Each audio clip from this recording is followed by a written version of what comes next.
Hey there, I wanted to go over an example in the 10-2 notes that I didn't cover in class, but I should have, because I'm going to tell you it is on the quiz. So this is 10-2, and it's this last one down in the corner. I don't have a ton of room here, but I think I can squeeze it in. So this is in the geometric section, which initially you might think this doesn't look very geometric, but we will go through it. So we want to start by doing some algebra on this and reminding ourselves about exponents. So this 2 to the n minus 1 could be written as 2 to the n times 2 to the negative 1. And then, let me slide that down. And then this you could write as 2 to the n times 1/2, because if you flip that, take the reciprocal of that, the 2 would go to the bottom, and then the negative exponent would become positive.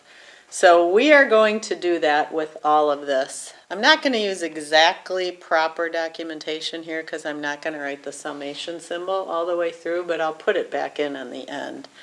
So if I do that to all of these terms, I would have 2 to the n times 1/2 minus 3 to the n times 3, because this is just a positive one, all over 5 to the n times 1/5. Now what ends up happening here is we end up having two separate sequences, and then we find the sum of each of them and add them together, or subtract them in this case. Now what I want to do in this place, in this step, is I want to think I have a common denominator here. I want to share the common denominator with both parts of this numerator. So I'm going to write 2 to the n 1/2 over 5 to the n over 1/5. And then minus 3 to the n times 3 over 5 to the n times 1/5. And then let's do some simplifying on that. This is just dividing two numbers, so I would do keep, change, flip on this, and I would get 5 over 2. And if I do keep, change, flip on these numbers, I get 15. And then these are different bases but raised to the same power, so I can write this as 2/5 to the n. So I'll show you what I'm talking about, and then maybe it'll make sense when you see it. So this first one, I'm going to kind of group this together, and I'm going to say, well, that's the same as 2 over 5 to the n. If I do keep, change, flip on this, I'm going to get 5 over 2. So I'm just getting rid of the fraction here. And then I would have minus, this is the same as 3 over 5 all to the n, and times 15. Okay, now let's turn these back into series. So this would be n equals 0 to infinity. I'm going to put the 5/2 in front, over 2/5 to the n. So now it looks geometric. That's your r.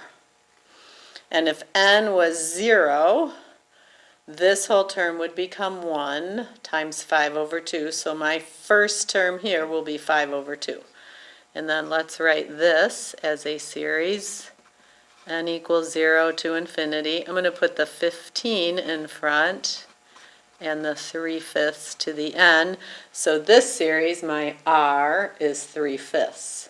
So now I want to find the sum of both of these. So both of these are less than 1. So both of these r values are less than 1. So both of these would converge, which means I can find the sum. So the sum would be the first term, which would be 5 over 2, divided by 1 minus r, and then minus, first term for this one would be 15 because n is 0, over 1 minus r. You can do all that algebra You could put it in your calculator, but it would probably be a no calculator. But you can trust me when I say you would get negative 11 over 6. Okay, so I would, in your homework, this one was assigned 13. So I would definitely try that one. I sort of did it the same way. If you want extra practice, you could do 12. You should get 208 for 12. So practice one of these or both of these. They are on the quiz.